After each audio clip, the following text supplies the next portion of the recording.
It's May 22nd, and the strange side of history awaits. Today, we have a train disaster engulfed in fire and chaos, a disappearance ending in a tragedy, and a jet disappearing into a ravine. Let's begin. On May 22nd, 1915, near Greta Green, Scotland, a train full of soldiers was racing south towards war. 500 men of the Royal Scots were packed into old wooden carriages bound for Liverpool, but just ahead of them, at Quintinshill, a deadly mistake had already been made. A local passenger train had been left sitting on the main line, and at 6:49 in the morning, the troop train came thundering through at nearly 70 miles per hour. There was no time to stop, and the collision hurled the wooden carriages across the tracks, crushing them into splinters. Then, barely a minute later, before anyone could understand what happened, a northbound express train slammed into the wreckage. And the worst was still to come. The soldiers' old carriages were lit by the pressurized gas, and when the tanks ruptured, the escaping gas ignited almost instantly. The wreck became an inferno. Men who had survived the first impact were trapped as flames spread through the broken train. By afternoon, of the 500 soldiers that had boarded that morning, only 65 could answer roll call. More than 220 people were dead, and the regiment's own records burned with them, making the true toll difficult to count. This soldiers' deadly disaster happened not on the battlefield, but on the way to one.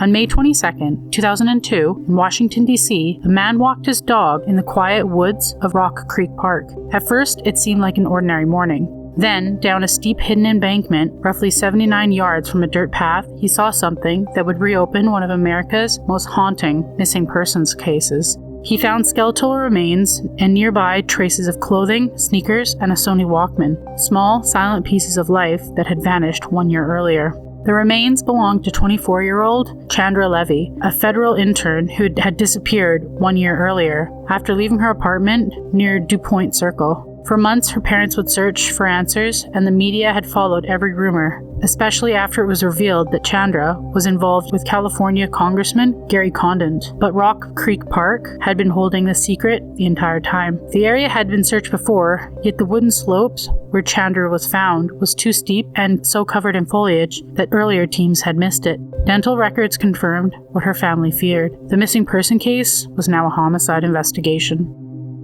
For an entire year, Chandra Levy had only been 4 miles from home. On May 22, 2010, after sunrise, Air India Express Flight 812 descended towards Mangalore, India.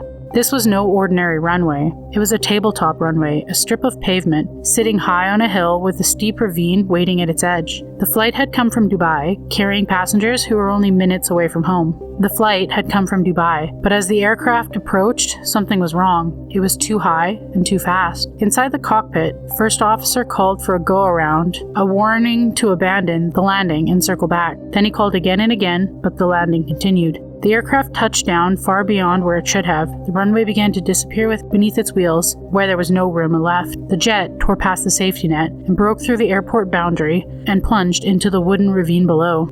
Flames swallowed the wreckage, and of the 166 people on board, 158 were killed. Somehow, in the smoke, heat, and chaos, 8 passengers escaped alive.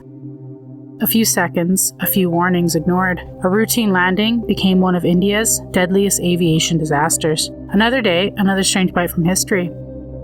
Like, comment, and subscribe. Your next eerie dose is just a day away.